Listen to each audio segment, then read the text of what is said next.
Well, right behind me, you can see the old as well as the new. The old Parliament building. Sengol को और सभी आदीनों को साष्टांग नमस्कार कर रहे हैं. It stands tall among its global peers.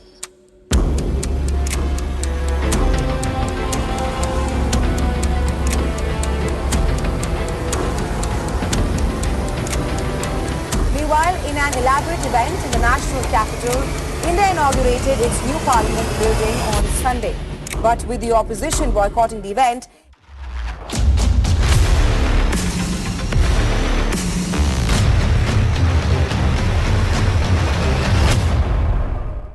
Hello folks, this is Atharva, and you're watching The Mere Interpretation.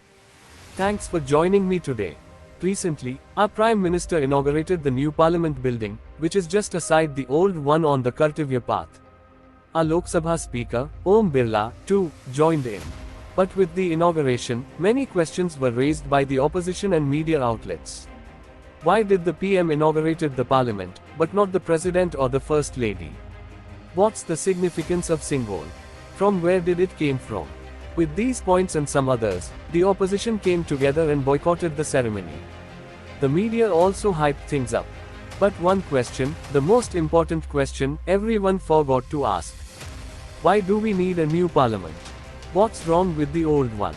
The parliament, that witnessed the Independence Declaration speech in 1947, also saw the signing of our constitution by Mr. Nehru and its adaptation in 1950. It not only saw the economy crisis saving LPG scheme but also witnessed the iconic speech of Mr. Vajpayee when his government fell just because of one vote. The abrogation of 370-35A also added a feather to it.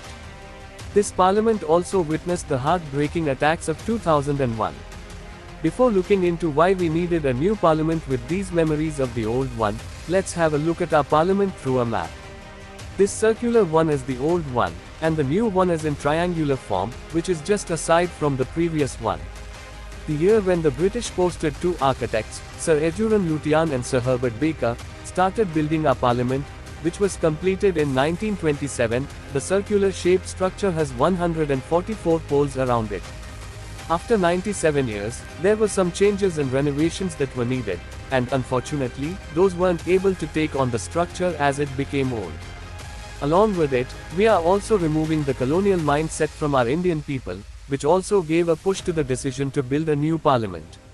After looking into lots of websites, including the government's official sites, news articles, and news clips, I came up with the segment that will help you understand in very simple language. The 5-point analysis. The first one is seating arrangements. In the old parliament, as you can see, the lower house, Lok Sabha, had 550 seats, and the upper house, Rajya Sabha, had 250 seats. But with the increasing population, this number of representatives was not sufficient. And also, when we needed to do a joint sitting, our central hall's capacity was insufficient.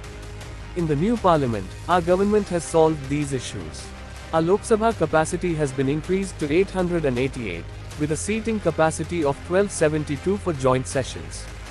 And for the Rajya Sabha, it has increased to 384 seats. Along with it, if you can see these images, you can see Lok Sabha is based on our national bird, the peacock, and Rajya Sabha is based on our national flower, the lotus. The following one is infrastructure. As the parliament was built in 1927, 96 years ago, there were some pictures on the internet showing water leakage. Also, the space in it was not capable of installing new technology. These things have been clearly managed by the architect of this parliament, Mr. Bimal Patel. Also, as per the sources, this parliament is going to stand tall for 150 years. Continuing the previous point, the safety measures have played a vital role in this new structure. See, when Parliament was built in 1927, Delhi was in seismic zone 2, but with new development, construction, and population, it has become more sensitive to earthquake conditions and turned into seismic zone 4, which our old Parliament was not able to cope with. Last but not least, a big change in the new Parliament compared to the old. One is that we have gone paperless this time. Yes, India is finally going paperless after this monsoon session. Tablets are installed for every representative. Programmable microphones and biometric scans are some other features. Smart TV screens and control rooms are added for better visuals and voting. Ultimately, as we have a Ministry of Parliamentarian Affairs and also diplomats in the Parliament area, we had offices added by carving out inner service corridors, which were of poor quality.